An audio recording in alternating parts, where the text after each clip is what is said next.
The Earth's land is relative. The planet's surface is actually composed of lithospheric plates that are in constant motion. Tectonic plates float on the surface, which is contained in the Earth's magma core. It is tectonics that are responsible for earthquakes, volcanic eruptions, oceanic trenches, and subduction, when one plate goes under another, resulting in the formation of new land.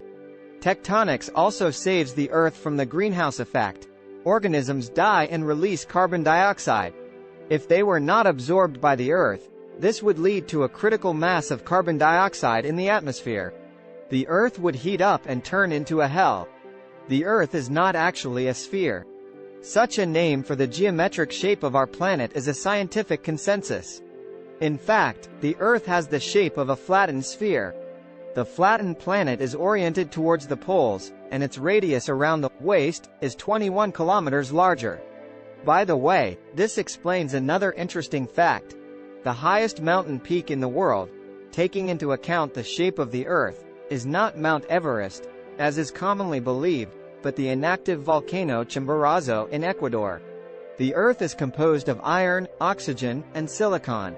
If the planet is divided by its composition, this sequence will look like this: 32.1% iron, 30.1% oxygen, 15.1% silicon, and 13.9% magnesium.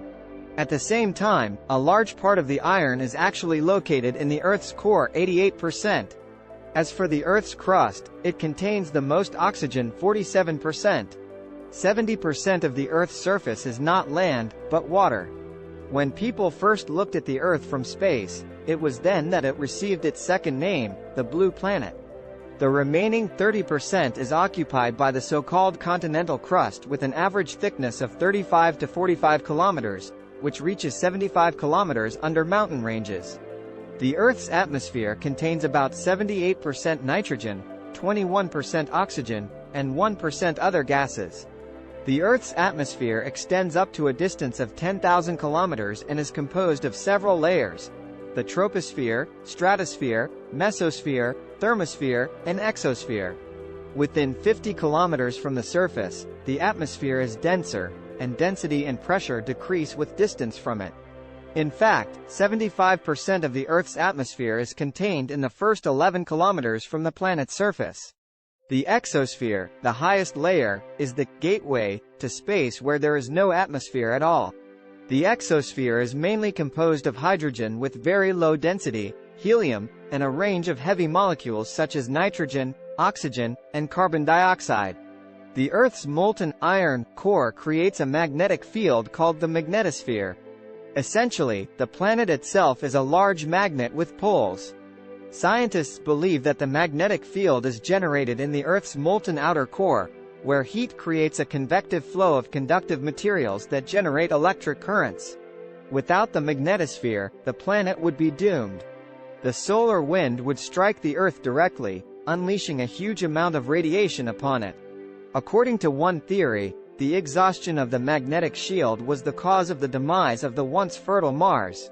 The rotation of the Earth around its axis actually takes not 24 hours. A full rotation of the planet takes 23 hours, 56 minutes, and 4 seconds. This is the sidereal day, as astronomers call it. We can deduce that in this case, the day is actually 4 minutes shorter, and this time accumulates, so after several months, the day becomes night, and night becomes day. But it is important not to forget that the Earth rotates around the Sun. Specifically, the Sun is constantly shifting from its position by about 1 degree. If we add these two movements, it turns out to be exactly 24 hours. The length of a terrestrial year is not 365 days. In reality, this figure looks like this: 365.2564 days.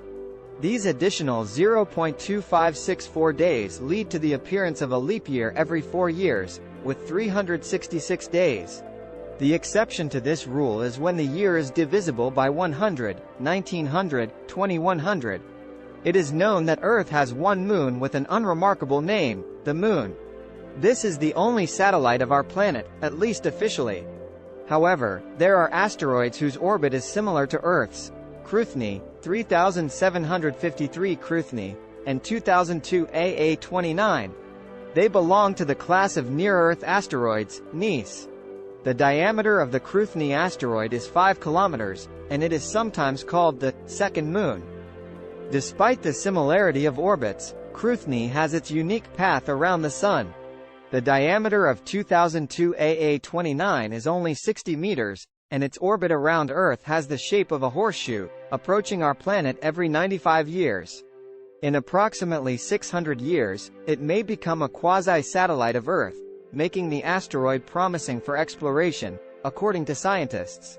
Earth is currently the only known planet with life, despite the discovery of water and organic molecules on Mars, amino acids in space nebulae, and the prospects of life existing under the icy crust of Jupiter's moon Europa or on Saturn's moon Titan. However, if life exists on other planets, experiments and scientific work will undoubtedly help us find it. For example, NASA has announced the creation of the NEXSS project, which aims to process data sent by the Kepler Space Telescope and other similar instruments and study exoplanets. But essentially, the project is designed for the search for extraterrestrial life. Nevertheless, wishing scientists good luck in their search, we have to acknowledge that Earth is the only place suitable for life, and this is the most important fact in its history. Subscribe to our channel. Amazing information about our mysterious world awaits you. Don't forget to hit the like button.